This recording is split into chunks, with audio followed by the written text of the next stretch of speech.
Bama piss about nothing but the time. Blitz, Bama, blitz. Give me Alabama to break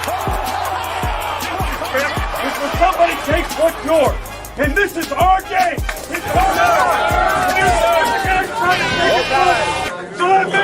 game.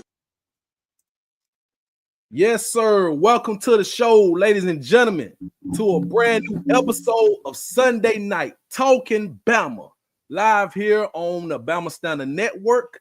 If you're watching us on Twitter X, make sure you come over to the YouTube channel, hit the like button, and subscribe to the channel if you haven't already. I'm your host for the night, JB. I got two of my guys with me tonight. JT will not be with us tonight, but he will be back next week. My guy to my left, Raj. Wow. Oh my God. We didn't even get on to we barely got I had to get you today. Hey. This is her Ragsdale, man, the better Ragsdale. How you feeling, my brother? Great, man. Just great. I can't wait for the rest of the show. I had to get you. Roger be in the chat, by the way. That's the other brother. That's the big brother. And the guy who doesn't need any introduction, Mr. Stephen M. Smith. Yo. And a handle was right now. Stephen M., how you doing, bro? Man, I'm good, man. We just watched the draft, guys. More Bama guys get taken now. Here's a question. I'm even tossing this to Herb tomorrow. Are these Saban players? Is this DeBoer's draft? Do they both share it? Like, how do you do this? Yeah, that's a good question. Depends on how well they do. Yeah. I know what most people go say. If they do well, it's Saban's players. If they do bad, they go say it was DeBoer's guys. So you already know. You already know this. You already know that all these rednecks are going to be like, I told you DeBoer ain't it. He ruined them. He ruined them. Saban had them ready. They were first round ready. DeBoer damn ruined them. Told you, get him out of there. That's what's going to be the biggest question, man, is, at the end of the day, when they go out there and they ball out, well, Saban recruit them. And then if they go out and they have a small struggle, well, that darn the boy, the ice cream, wherever it was, messed them up. You don't know. You speaking facts, though. You speaking facts. Hey, man, shouts out to everybody in the chat, man. Thank y'all once again for joining us tonight. We got shouts out to our sponsors, man. First off, to our main sponsor, Limestone. Have you ever dreamed of having beautiful natural stone in or around your home? Don't settle for subpar materials. Check out Limestone's company's selection of natural stone products to meet all your project needs. Limestone is located in Oneonta, Alabama, and is one of the oldest, most trusted sources in the state. So contact them today. Tell them we sent you by using the promo code DBAMAStandard to receive 10% off your first order.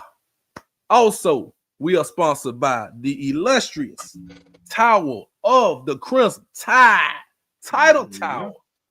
If you want to support your team like we do, 24/7, 365, you need to go to whitwillsports.com. Use the coupon code STANDARD, get you a nice discount courtesy of your favorite Bama network, the Bama Standards. Yes, sir. Stephen, you don't have yours on you today. I'm disappointed. We're docking him some points. And he muted himself. Diddy on mute.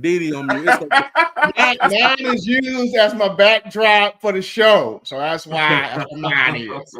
Okay, we all right, Steve. Now we'll let you slide.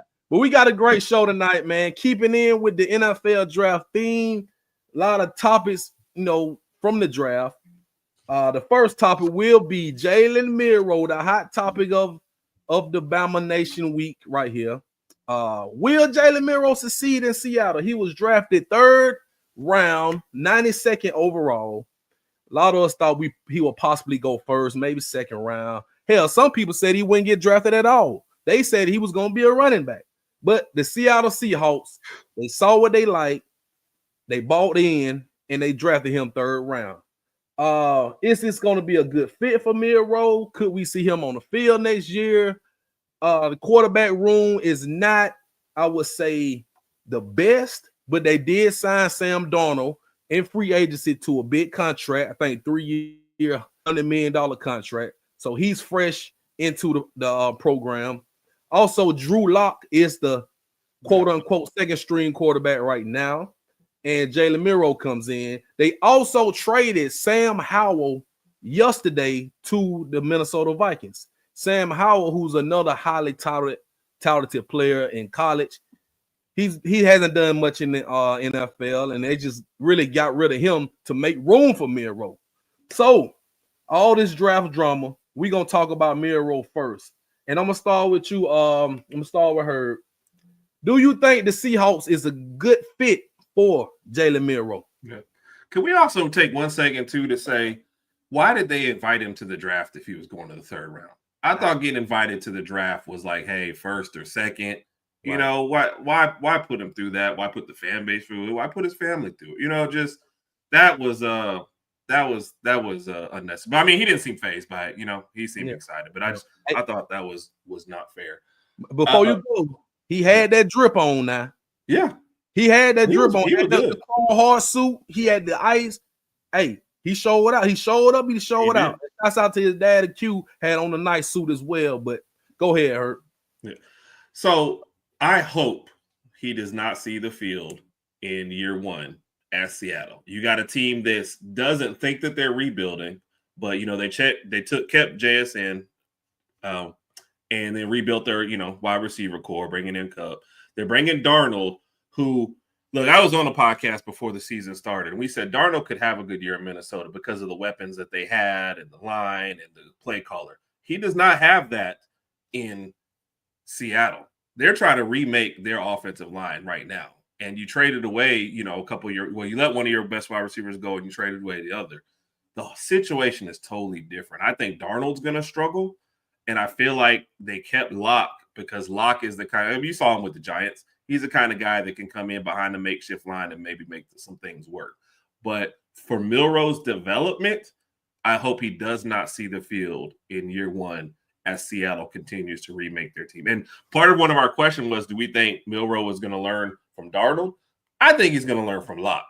Like, Locke is not a highly touted guy, but he's more of a veteran voice. A guy's like, look, you get Locke starting for 16 games, you're probably going to be losing. But if you just get him started for 2 or 3 games in the middle of the season, that's the guy. And semi-mobile, I think he's the kind of person that can help Milroe out better. But I don't think Milroe needs to start at a team that is still kind of figuring out what they're doing. Like, they didn't want to rebuild totally, so they didn't go for that. But they're still making their offensive lineup on the fly. I don't want to put Milroe behind that. We've already seen what happens. If he can't get going early on the game, it's going to be trouble. And he doesn't have a good offensive line. I think it's going to be trouble. Hey, you are absolutely right, Herb. And to make point of that, rebuilding the offensive line, they drafted Gray Zabel in the first round with their first round pick from North Dakota State, one of the best guards in the draft. So that shows you they made the right pick right there. And I'm not going to sit here and say you should have picked Milroe first round, because why would you pick him first round when you just signed Sam Darnold to a $100 million contract? So they got Milroe in a good spot, third round. He pretty much fell into that lap, right? Because you would have thought Milroe was going to Pittsburgh or the Raiders or other teams. Seattle was kind of one of the dark horses that I thought he would go to. But he fell in their lap. And they also drafted a nice tight end, Arroyo from Miami in the second round. And they drafted Robbie Oots in the 5th round. So there you go. Robbie Oots is listed as a fullback. And we'll talk more about the Bama players later. Stephen M., how you feeling about Jalen Milroe in Seattle? Will he succeed? What is the best plan for Jalen Milroe? I thought this was one of the surprises of the draft, JB, because I thought he would go to Pittsburgh. We go back to the combine, the Senior Bowl, his pro day. Mike Tomlin was all over Milroe. So you thought Pittsburgh. You also thought the New York Giants with Brian Daboll over there. We saw Daboll with Tua Tagovailoa and Jalen Hurts back in 2017.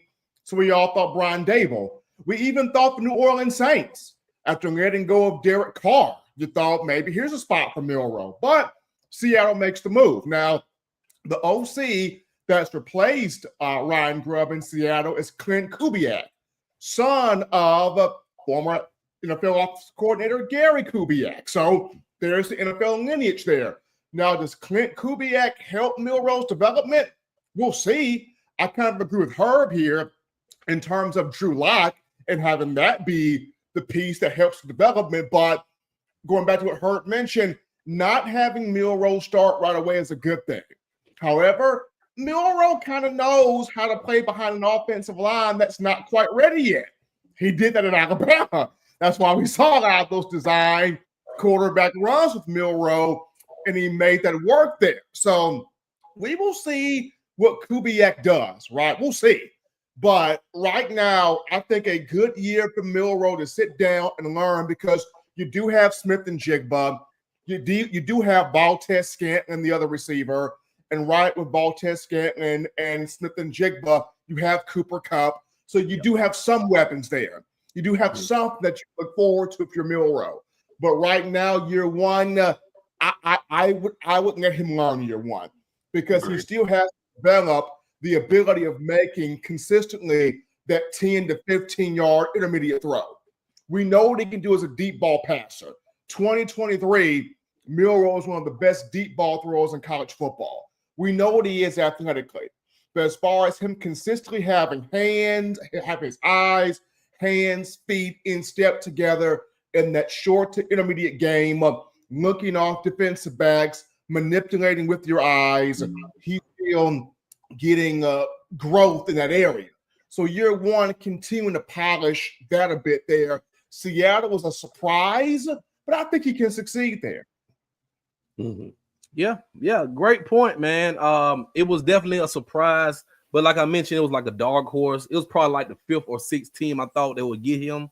But they got value, 3rd round pick. He was the 4th quarterback. This was a crazy draft. This was a draft so differently. It was so much different from the 2024 draft where we had 6 quarterbacks go. Go ahead. This is what makes it so crazy, JB and Herb. When you allow the Eagles to get another gorilla, to get another banana clip gorilla, you allow Philly to get another one. That's why it was crazy. You allow Philly to get another one. And I wasn't even thinking about that. I was thinking about the quarterbacks, how weird it was for the quarterbacks. Because in 2024, you caught 6 quarterbacks in the top 12 or what? First round was 6 quarterbacks. Yeah. We had 4 quarterbacks go. Well, Milroe was the 4th quarterback. So you only had 2 quarterbacks go in the first round, 1 in the second round, and then Milroe is the 4th quarterback off the board in the 3rd round, 92nd pick.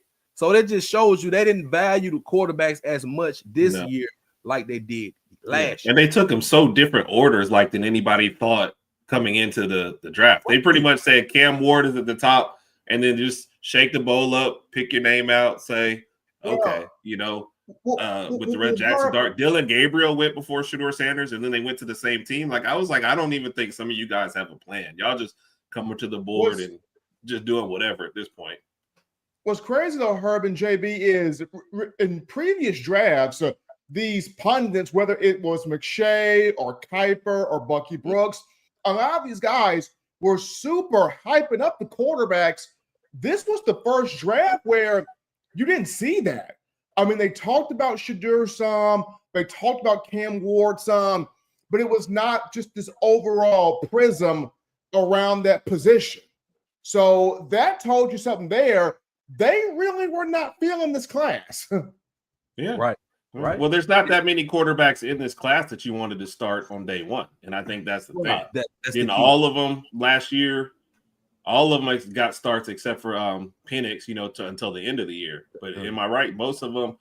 And what's the kid from Drake May, but he started by the end of the year. I think it was like 3-4 games in, they held him. Mm-hmm. So you just had a lot different situations last year where we're like, hey, we're drafting guys and we want to get them to the field as soon as possible. Whereas this year, we're like, all right, Cam will play, but everybody else, we're going to let you sit and wait. Can we also talk about the irony of what a year difference makes? Last year, preseason, Quinn Ewers was projected to be a top 5 pick had he come out in the 2024 draft. He barely made it to this draft. He was drafted in the 7th round to Miami. Man, what a dramatic turn of events. He literally went from being the darling, the flavor of the week seemingly of the 2024 draft, he decides, you know what, I'm gonna run it back one more year, opportunity to win a national championship, and I guess ultimately hurt himself in the long run because for a minute there it looked like he wasn't going to be picked up.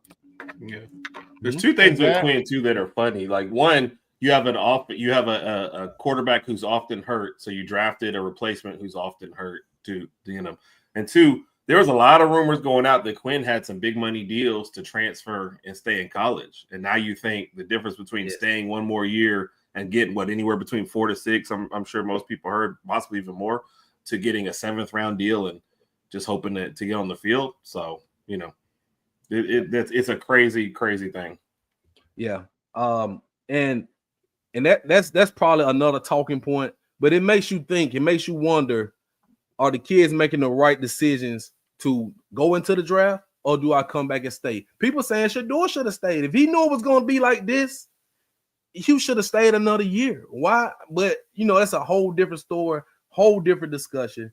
But to sum it up about Milroe, I wish him the best. And definitely, I'm happy for him. It's a great. I'm happy for him. I'm happy for him, and I'm happy for him. I just want Seattle to do right by him and not just throw him out there. Let him get a year of seasoning under his belt. I thought it was really cool that after he got drafted, they panned the camera to Nick Saban. And Saban spent a good deal of time talking about what he brings to the table. They panned the camera to Terrion Arnold and Terrion's celebration and how happy he was for him. So I want the best for Milroe. Definitely. I feel better that they got Drew Lock there. So when something happens to Darnold, they do have a bridge to actually get to Milroe. So that's what I'm happy. Absolutely. I mean, now you're looking at a three-headed quarterback room, with Darnold, Lock, and Milroe. I actually think Milroe will be competing for the quarterback 2 job. He's definitely not competing for QB1 because you don't bring in a 3rd-round quarterback to replace a $100 million quarterback you just signed. Now, it's happened before. And I'm going to tell you the irony of this. It happened with Seattle because Russell Wilson was drafted in the 3rd round around the same time as Jalen Milroe. And they had Matt Flynn, who signed a big contract in the offseason. Same thing as Sam Darnold. And Russell Wilson wound up winning the job over Matt Flynn. So it's happened before in Seattle. Not saying it's going to happen this year because they're definitely going to throw Sam Darnold out there week 1. But if anything happens to Darnold and Drew Lock is not that guy, Milroe could just get in there and take it over. Don't want to rush him out there. No pressure on Jalen Milroe because he's in Seattle. Seattle has no expectation whatsoever. No expectation whatsoever. So let's just see how it goes. And shouts out to everybody in the chat. Y'all leave y'all questions. We're going to answer them at the end of the show like we always do. We got a segment for the questions. Thank you guys for joining. Hit the like button. And we're going to move on to the next topic. So we got Bama guys drafted. We had, I think we had, 7 or 8? I could be wrong. 7. 7 guys drafted this year in the 2025 NFL draft. So, matter of fact, I got them pulled up. Tyler Booker went 12th overall to the Cowboys. Jahad Campbell, 31st overall to the Eagles. Milroe, 92nd overall, 3rd round, Seahawks. Malachi Moore. I got his jersey on right here. Malachi Moore, 4th round, 130th overall to the New York Jets. I smiled when that happened. Tears of joy came from me when that happened. Q Robinson, selected 4th round, also 134th overall pick to the Broncos. Robbie Oops, 5th round, 175th pick to the Seahawks. And Tim Smith went 6th round, 190th overall to the Indianapolis Colts.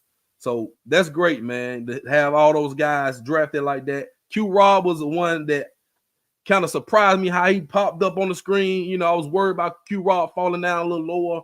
But guys, I'm going to start with you, Steven, because you hype over there.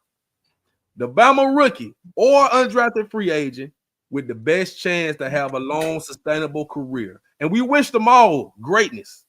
But out of the guys here, who has the best chance at overall longevity and greatness. I'll say this: the best chance right now. I'm gonna say this right now. Number 12 overall, Tyler Booker. Jerry Jones finally did not mess himself up.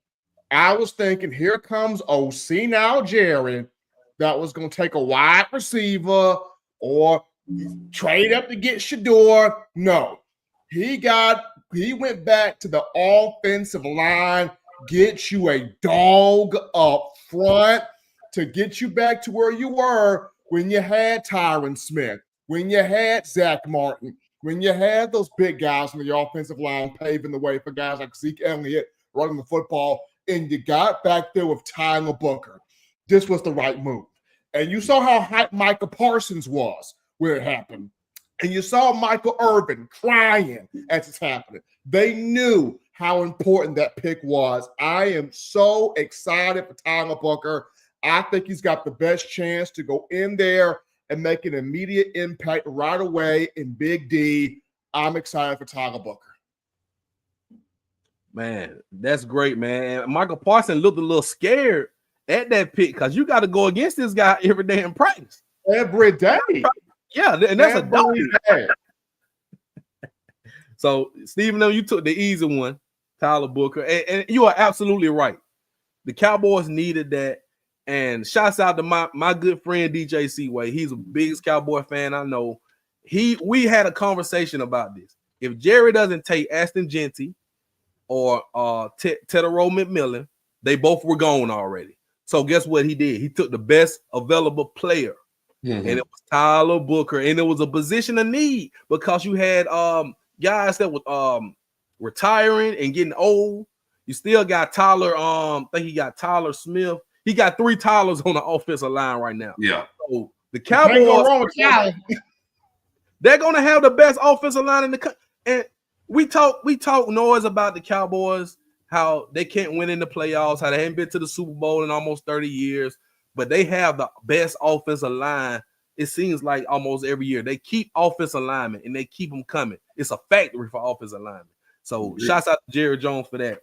Herb, give me a player that you think will have one of the best careers when it's all said and done from this draft. Well, it feels like the second easiest one, but I love the Jahad Campbell pick going to the Eagles. You got 2 choices there. Either, like people were saying, Nakobe Dean is your starter. If he comes back healthy, after the injury, then you're fine. You get to sit a little bit. Otherwise, there's a chance to get in and start early. You're coming off the Super Bowl winner, so that's a team full of veterans, a team that can kind of teach you the position a little bit better. There's not as much pressure in year one because, look, you're the rookie. We shouldn't be relying on you as we're trying to two-peat here, as to repeat, excuse me. Or, like I said, if you show enough early on, you see what the Eagles do. They don't mind playing rookies early like they did last year on their Super Bowl run. So I just think it's a great situation for him to either learn or make a push to start early. But I love having him there in Philly, man. I thought that was great for them and great for him. Yeah, man. Absolutely. Jahad Campbell can fit right in with all those Bulldogs and Crimson Tides over there.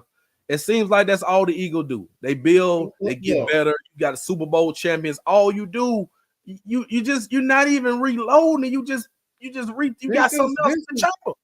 JB, literally what Howie Roseman and Jeff Lurie did, they both sat down, smoking a cigar, drinking a thing of cognac, and they said, look, bro, how can we unload this clip even more?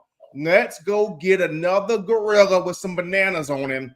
Let's go get Campbell, bring him in here, and let's keep this thing rolling. And let's trade back and not let Kansas City get him just to mess with Kansas City.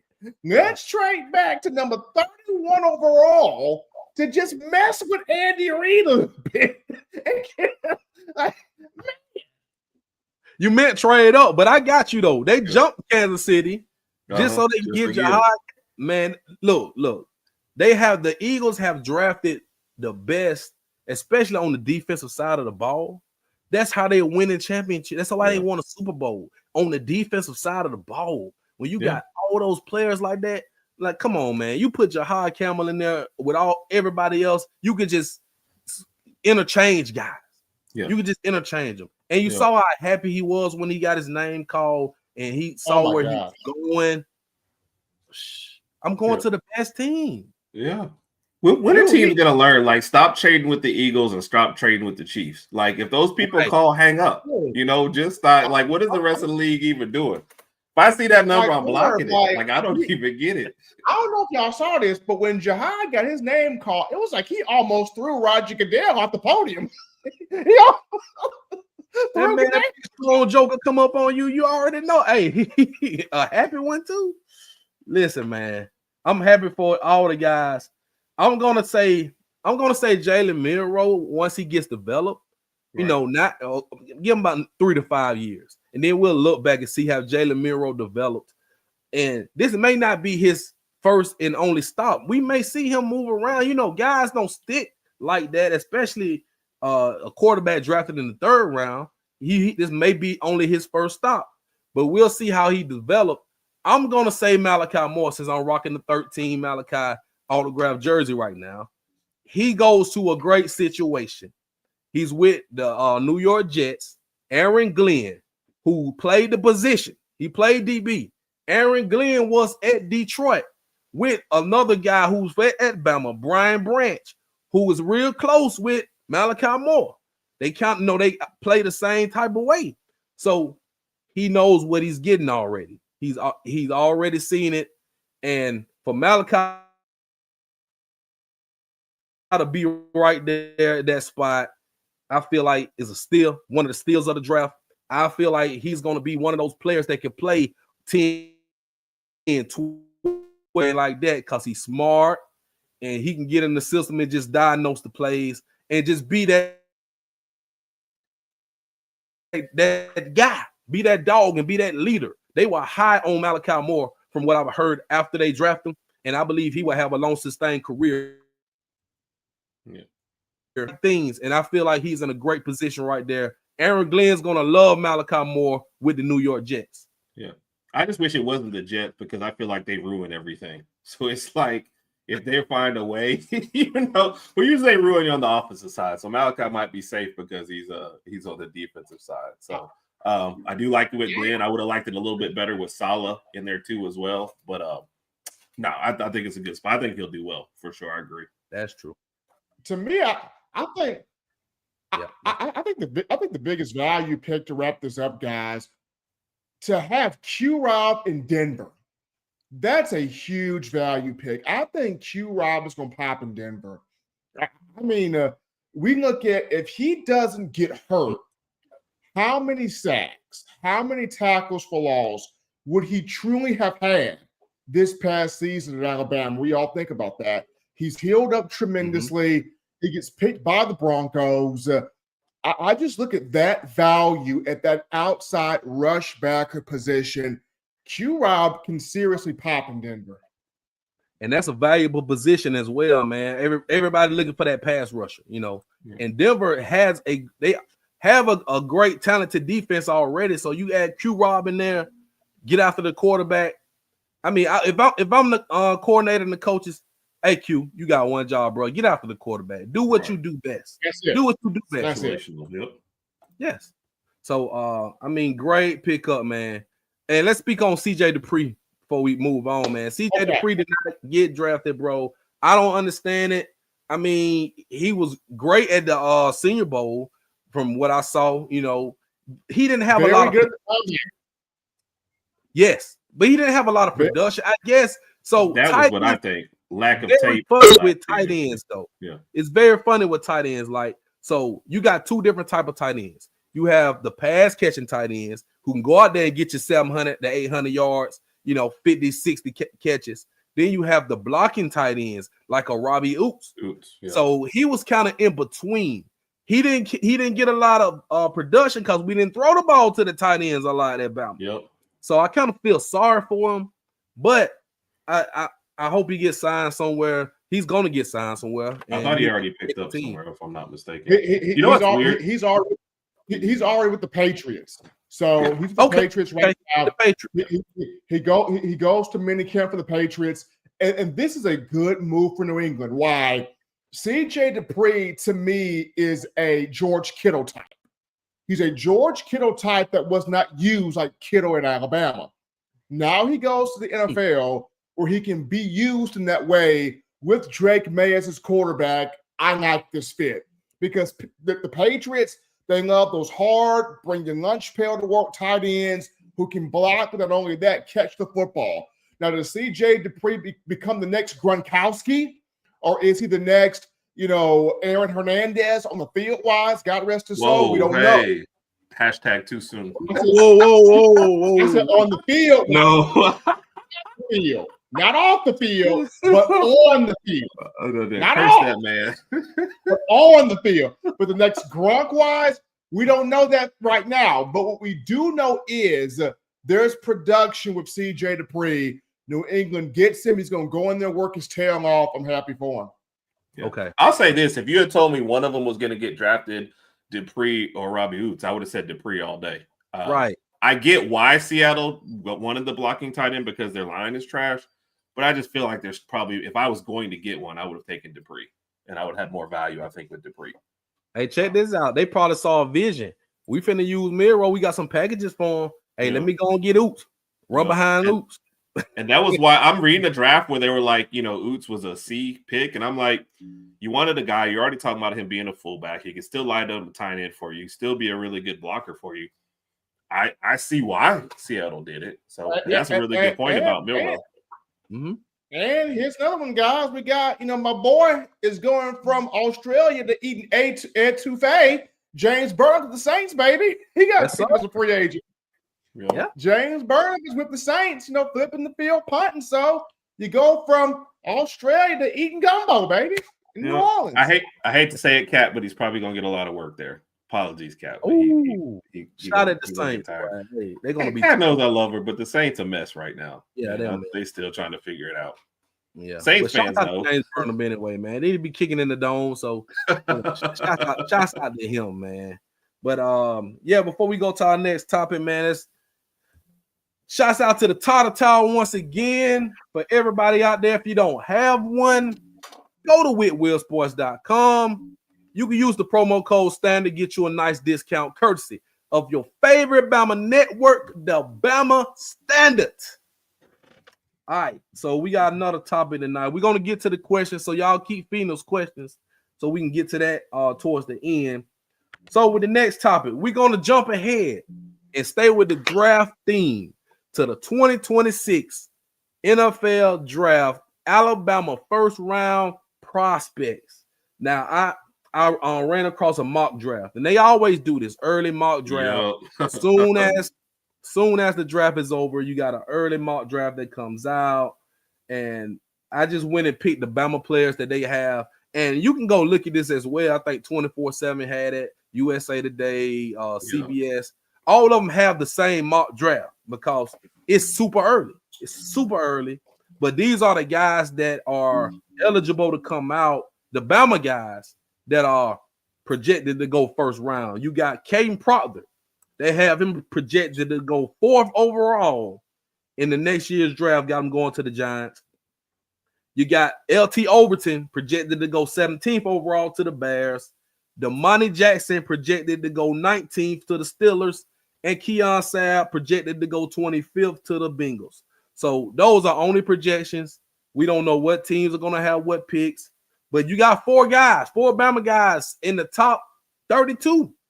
So, I mean, that's good. And everybody that was talking noise about Kadyn Proctor, he's the best left tackle in the draft. Best left tackle coming up in the 2026 draft projected-wise. So that tells you something. Bama fans may say he's too big, he's too slow. But those NFL guys, when they see him, they see a monster. They see a monster, and they see a 10-year start on the offensive line. So I'm gonna go with that right there. Starting with that. Which one? I'm gonna ask you guys in chat, y'all join us. Which player that is eligible for the draft will be one of the first round or second? It could be a second round pick because I got some other guys who could possibly take a leap. But let me start with you, Herb. So out of the ones you named, I like LT. Give me a guy from this Bama team coming up that's currently on the roster. Yeah. The first one I like is Okay. LT Overton out of what you mentioned there, just because we all said the same thing, man. If he would finish plays, the production would be there. I feel like if he takes that leap, that's a guy that you'll see kind of move up draft boards. A second year in this system with the returning production on the defense, I think he's going to be great this next year. I think he moves up draft boards. I think he finishes. A guy that's not on the list that I feel like is probably very underrated, but we love him because we never have to mention him, is Parker Brailsford. Maybe never a star in the league, but I think that's a very, very valuable guy at a very valuable position that I think, like you said, he's not going to be a first rounder, you know, and I was kind of reading up on his draft stuff. And they're like, you know, he needs to add a little bit of size, but in the run game, he's great. He's very agile. He makes great calls at the line. You know what I mean? So I feel like he's one of those, okay, it won't be flashy, but some team's going to pick him up and he'll be there 10 years, you know, easy anchoring the line. So those are my two. LT Overton for the first, Parker Brailsford for later on in the draft. Okay. I feel you. I like that. Like that a lot. Stephen M. Name me one or two guys you think from this Bama roster currently that'll pop off up the draft boards, up their stock this season, and go first, possibly first, second round. I'm going to go two as well. Number one, I'm going to go Deontae Lawson. D-Law coming back from injury, supposed to be going to be 100% once fall camp comes in from the leg injury he suffered last season. When you look at D-Law, it's been a minute since Bama's had a first-round inside linebacker go to the draft. The last one you had was Rashaan Evans that went 2019 to the Tennessee Titans. That was the last one you had. So when you look at D-Law, if he can have a big year anchoring that defense from his Mike backer spot, or if they haven't played wheel linebacker because of the growth of Justin Jefferson, and also you got the Kai Hill Green in here now, I look at Deontae Lawson. Here's a guy that I would see right there. Another guy I would look at, Tim Keenan. If Tim Keenan snapped this season, and he's been on this trajectory, Tim Keenan has been the best story of coming out of high school, wasn't highly recruited, you know, high three, no four-star guy, came in from Ramsey High School in Birmingham with the injury, a little bit overweight, had this phenomenal weight transformation, got healthy. 2023, he pops. You know, 2024, he takes a bigger step forward. If we have a monster year from Tim Keenan, in the middle of that defense is the nose tackle, that's a first round. Steven, and I feel like we need both of those guys to pop. As you say, pop. We need Tim Keenan, you know, to have his best year. We need Deontae Lawson to have that redemption season, you know, for him to bounce back from that injury. He struggled last year. We know, everybody know that. This is the year he needs to have his best season because it's your last season to show. And you got to, of course, you got to play for the script A, you got to play for the program, but you also got to play for your damn self. You know, you got to play for yourself. And while I like what Herb mentioned about Parker Brailsford, just the value pick he is as an offensive lineman at center, I'm gonna go this one right here. This is going to be a very, very good season just because how this position is done now.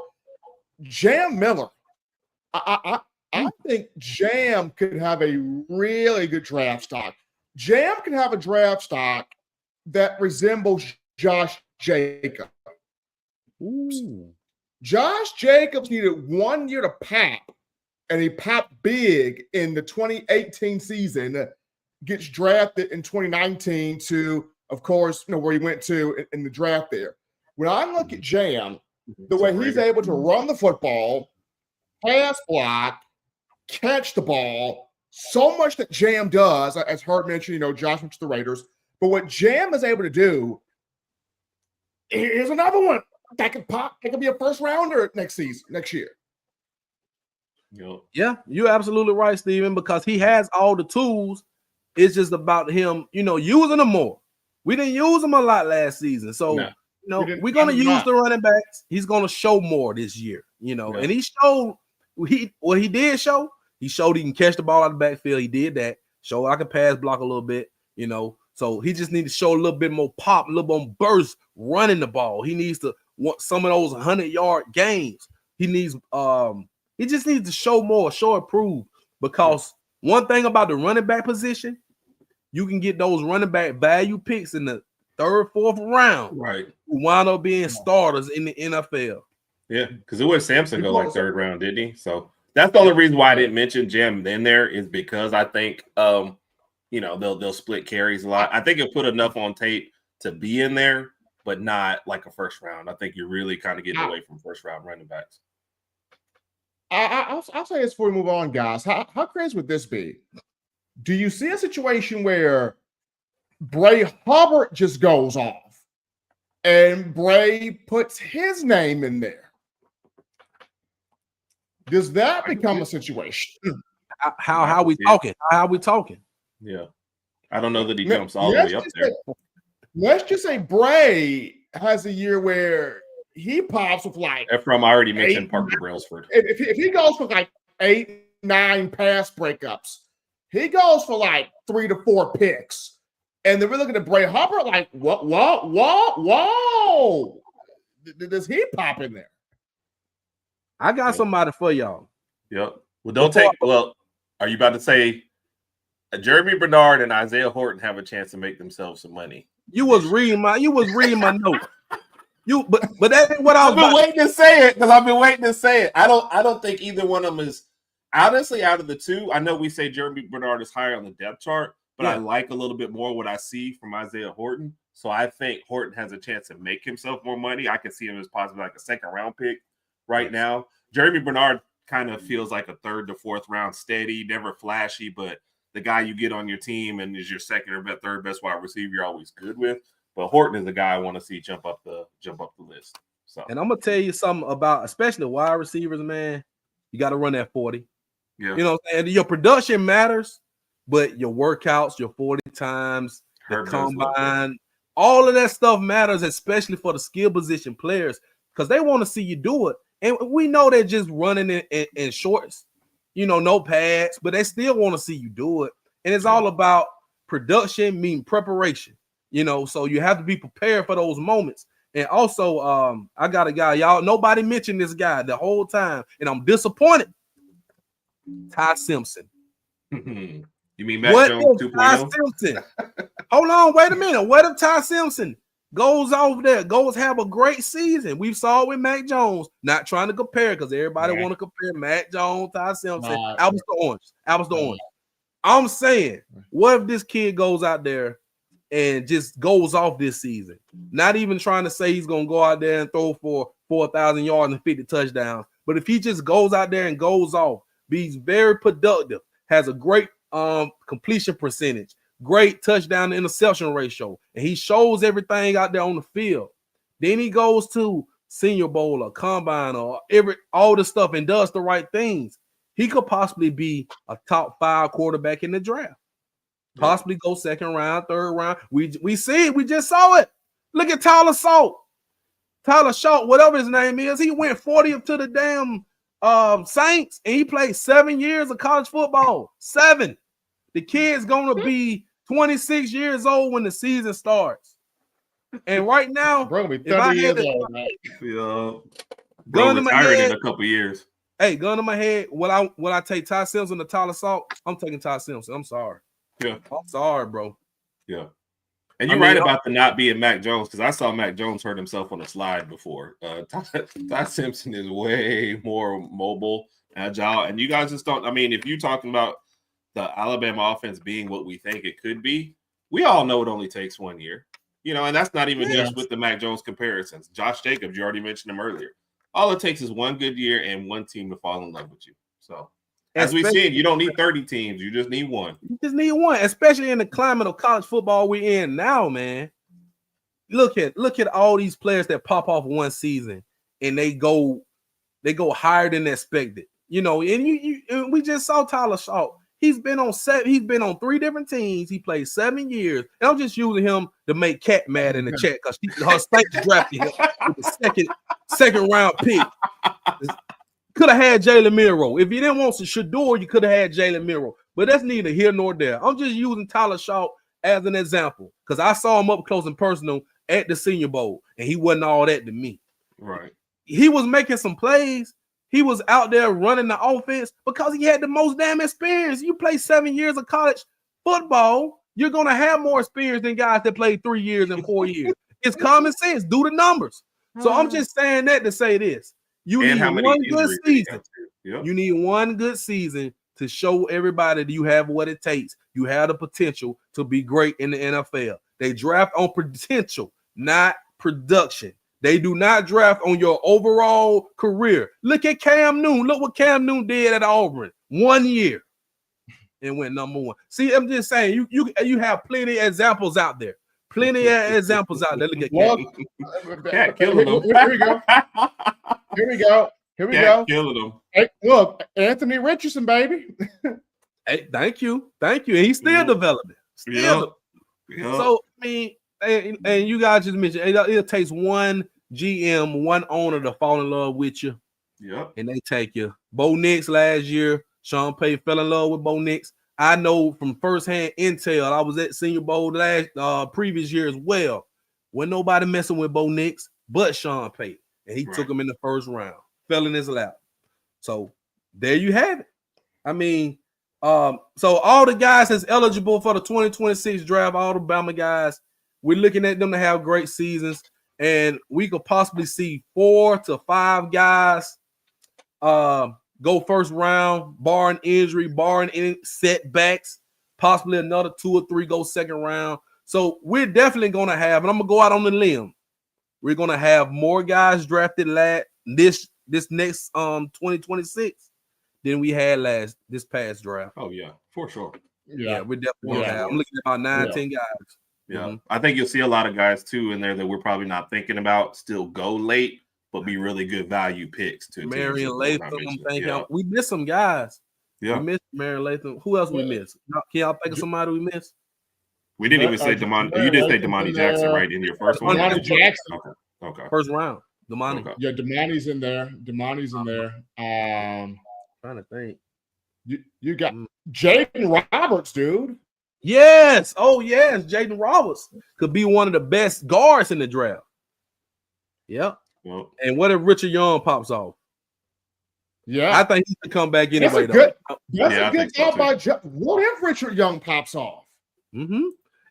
And look, I'm gonna tell you, I'm gonna just throw this out there before we move on to the Q&A segment. You guys remember when what's my guy Junkins when he was at Ole Miss? Yep. And Lane Kiffin was running him into the ground, 30 carries here, 30 carries there. He transfers to Ohio State. Carries cut in half. He's getting about 15 carries a game, splitting carries with Travion Henderson. Look at the draft. He goes second round, very high in the second round. He gets drafted before Travion Henderson. Actually, they went back to back, I believe. Yeah. And look at you now. You got a national championship. You have second round pick money, and you have your health. Yep. Because you wasn't ran into the ground. Yep. You know, he ran the ball 100 less times at Ohio State and played 3 more games at Ohio State. Then he ran at Ole Miss. So they just tell you can't run these running backs into the ground no more, man. Nope. They're gonna go jump ship and go team up with other running backs and split carries, especially if they know they're gonna get drafted first, second, third round potentially. So that's just another thing to keep an eye on right there. Yeah. Saban said it a while back. He said if you only get 10 carries a game, they're not going to wonder why you're not getting more. They're going to take a look at your 10 carries and see what they have on tape from those 10 carries. You don't have to do that anymore.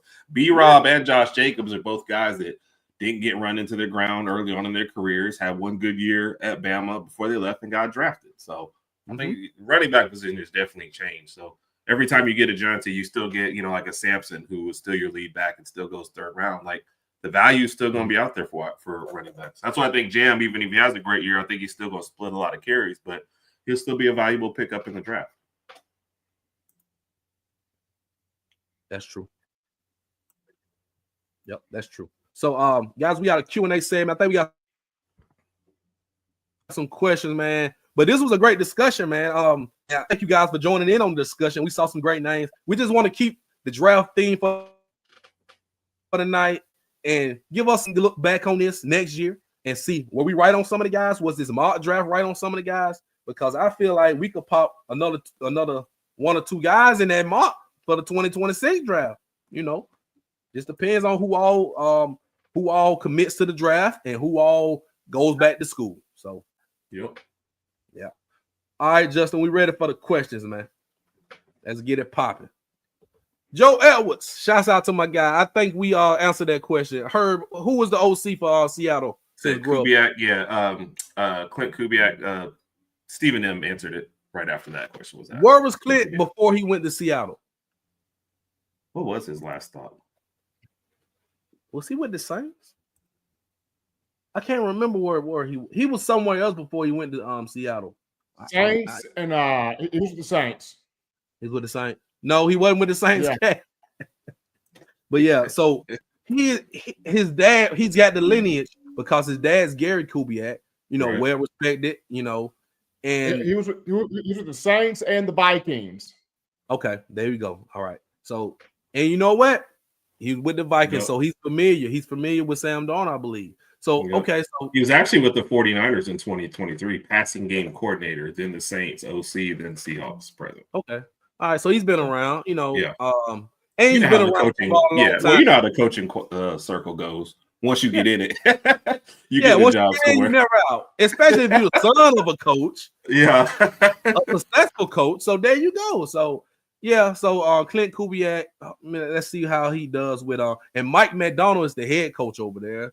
So, I mean, let's just see how that goes. Yeah. What we got next? Curtis Freeman, shouts out to him. Have you all heard the rumors about Bama players staying that would hit the portal if Jalen Milroe stayed at Bama? I saw the tweets. Have y'all heard the rumors about that? Yeah. I think somebody put out a story about one of the AFC scouts went out and talked to some guys at Bama, and they mentioned the reason why a lot of those guys decided to stay at Alabama and not hit the portal is because Jalen Milroe pursued the draft. Yeah. Okay. I'll say this. I feel like it would have been one of those situations like a Dylan Gabriel type thing with Oklahoma where the coaching staff would have said, look, if you are determined to stay in college, we think you should transfer and you might be a better fit. And I think somebody would have given him money to transfer. But I think Alabama was ready to move on. And I think for him, it would have either been another school or the NFL. But I just don't think he was going to fit the way they wanted to play offense here. Yeah. I mean, that's true because, you look at it, it wasn't to do with the team, with the players that stayed. And, salute Jalen Milroe for staying. His whole career. All the guys, Booker, they led the ship. They stayed. Now let them go to the NFL. Right. And be great. Yeah, so it's no bad blood, no hard feelings for the guys. We were not successful, so let's just move on and wish them well. All right, what else we got?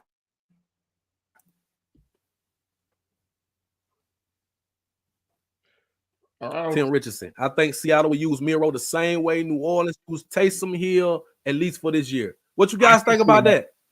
Yeah, I can see that. I can see. Tim makes a good point. I can see Seattle doing that. And remember, Clint Kubiak being in New Orleans, he was around Taysom Hill. He was around how that was used.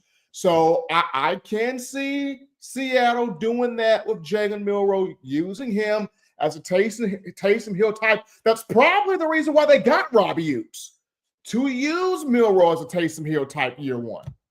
Yeah. I think a lot's going to depend. I think if you don't see it in the first couple games, that's them seeing how well do we feel this line is going to work out first before we start throwing in extra packages. So I think that'd be the only thing that maybe slows it down. But no, I could absolutely see, unless you get his feet wet without throwing him totally 100% in there, and just kind of see what you, because there's no reason to rush Drew Lock out there. Drew Lock is your backup if you need like a starter for a couple games if something happens to Darnold. But other than that, Milroe is clearly the more dynamic and biggest upside on your roster for sure. So I can see it. Yeah, and we'll probably see Milroe in the preseason, I bet, because they don't really play the big money quarterbacks in the preseason like that. You play the rookie, you get them a good feel of the game, and then you probably throw them out there in some packages as well. So I mean, that's a good comment. Yeah, that's a good comment. Yep. So makes sense too. What else we got? No. Should Be TV used to rating- get in No. Because I'm gonna tell you right now, I watched every Colorado game they put on TV for like the last 2 years, but no. No. Because watch all y'all who keep watching MAC games and Tuesday, Wednesday.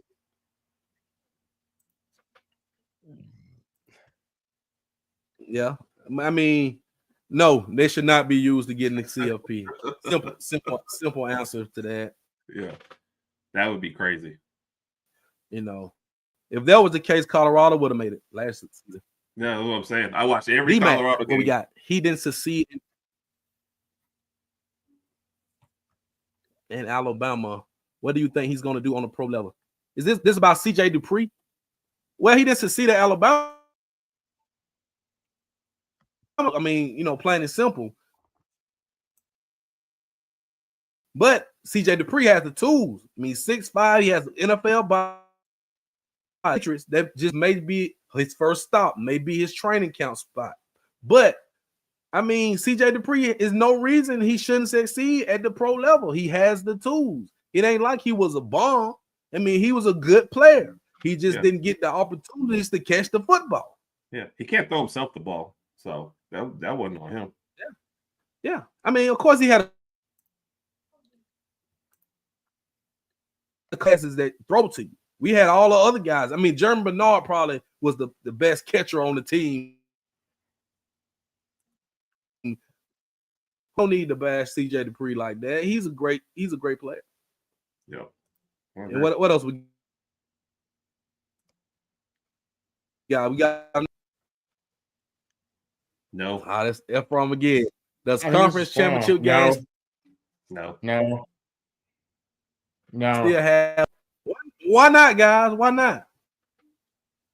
All the guys who won them lost in their first game, so that kind of devalues that to me a little bit. And what if you are not in that conference championship game, right? But like let's say Alabama goes 10-2, right? And we ranked 7th, we missed that, right? We actually get to host a playoff game rather than being in that. I mean, to me, that's a bigger boost to your team and to everything than actually, you know, starting off on the road for your first game. So, and really, if we went 10-2 and skipped the conference championship game somehow, you get a little extra week of rest, especially playing in the SEC. And that's what I was saying last season when everybody they jumped on me because I said I didn't want to play in the SEC championship. I wanted the back door in the playoffs. Y'all remember that? When I say Bama need to backslide in the playoffs, they jumped on me saying, "No, y'all don't want to win the SEC championship." You think Ohio State cared about the Big Ten championship game? To the playoffs. Let's try. No. Ohio State don't give a damn.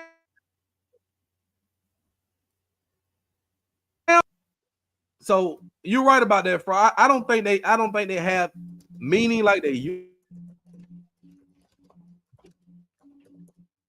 If your goal is to make the playoffs and win the national championship, why the hell would you want to go through the conference championship game unless it's your only way to get in the playoffs?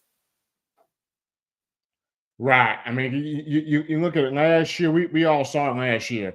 You could go 10-2, not make your conference championship game, and still make the playoff. If Bama would have went 10-2 last year, Bama would have been in the playoff. So conference championship games, they don't carry the same way as they used to because now everybody wants to get in the playoff because it's 12 teams now and compete for a national championship. Yeah. Only one of them mattered last year, and that was Clemson. That was the ACC and Clemson winning it. That was really the biggest one. So everybody else, and I guess the Big 12 because the winner got in, the loser was going home. But I think the 10 in the SEC, you kind of already know what you're getting. I'd rather have that home playoff game. So that's what I would. For real. Yep. And that's what most teams are gonna want. Yep. Is that all the questions we got, Justin? No, he said he got one more. Yeah. One more. Okay. What do you think about Milroe being drafted by the Seahawks? I mean, it was a surprise for some, but I mean, I like the pick. I like the pick. I mentioned this before. He's up there with Jackson, Smith, and Jigba. He's up there with Valdez-Scantling. He's up there with Cooper Kupp. They've got receivers. You know, Clint Kubiak is son of a coach, so he's been around the game of football. The main thing for Milroe is going to be the development in the short to intermediate passing game. He grows in that area of his game, he is going to be fine in the NFL. You've got Drew Lock to pull wisdom from. You got Sam Darnold to pull wisdom from. But the biggest thing for Milroe, the intermediate routes, get those things down, you are going to be fine. Yeah. Like I said, I like that pick better knowing that Drew Lock is there because I don't think Darnold will be there. And from I see your answers about the conference championship, we didn't say they were going away. You asked do they have a meeting. So to us, they don't. Yeah, they're going to stick around and they'll have a little bit of stuff. But the SEC and the Big Ten championship games, you know, neither the team that won didn't really benefit from winning that one. So yeah, both the losers actually got farther than the winners. True. Very, very true. That's true. That's true. All facts right there. All facts. So, man, thank you guys for joining us tonight. That's all we got. That's all the questions. We're going to talk about the shows, get everybody a chance to pop up what they got. Starting with Stephen M. Where can the people find you, bro?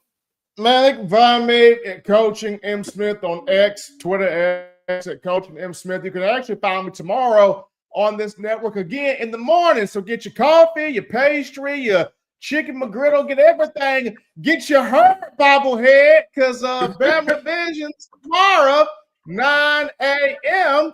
Got some topics right there to pop off for you in the morning. So 9 a.m. with Bama Vision on Tuesday. You can find me here again at 6 p.m. Bama Standard, the flagship show with everybody, whether it's Tribal Chief Justin, Marvin Constant, Smoke Dixon, Steve Brown. We all right there. You can also find me Sunday right here, Talk'n Bama with JB, JT, Herb, and myself. So, yeah, at Coaching M. Smith. But tomorrow, people get ready. We got a lot to break down, and Herb is going to be a part of this breaking down process. Whether he want to or not. I love it. Yeah. I love it. Oh, breaking news. Breaking news. This Tuesday on the Bama Standard, the one in George Teague is joining them.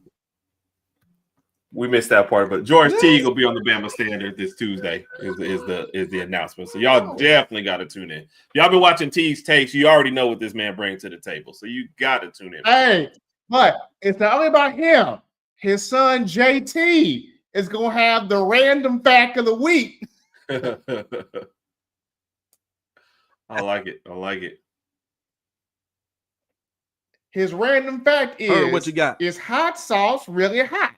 Oh, my Lord. I mean, tune in for that one for sure. Man, you know, we start off my week here with you fine gentlemen who sometimes remember my name, sometimes don't. But right here on the Bama Standard, Talk'n Bama Sunday nights. Flip right back around, join, help produce with Stephen M. Bama Vision Monday mornings. Then the Herb and Raj podcast will be on Tuesday night, 8 p.m. Central Standard Time. Coming soon to the Bama Standard, so you won't have to go far to find us there as well. And then just the regular visuals. Check us out on Twitter, Raj_Herb. And then just go check us out, the Herb and Raj podcast on YouTube as well. Check out our videos there. All right. Now I got to give me some better Wi-Fi. I heard I was lagging this week. So I got to give me some better Wi-Fi. Appreciate you too, Kyle. Let's get the network to 15,000 subscribers. Let's get the network to 15,000 subscribers. All right, so find me here on the shows. Sunday night Talk'n Bama with the guys. Wednesday night with Cishi and Dan, Crimson Dynasty. Don't forget 6:30 p.m. Central Time. And Sports Talking with JB. Just go. Just check it out JP right there. will be back. And we'll be ready to go. So Absolutely. Yeah. Title Tower's up. Thank you guys for joining the show tonight. Don't give a piss about nothing but the Tide. Roll Tide, everybody.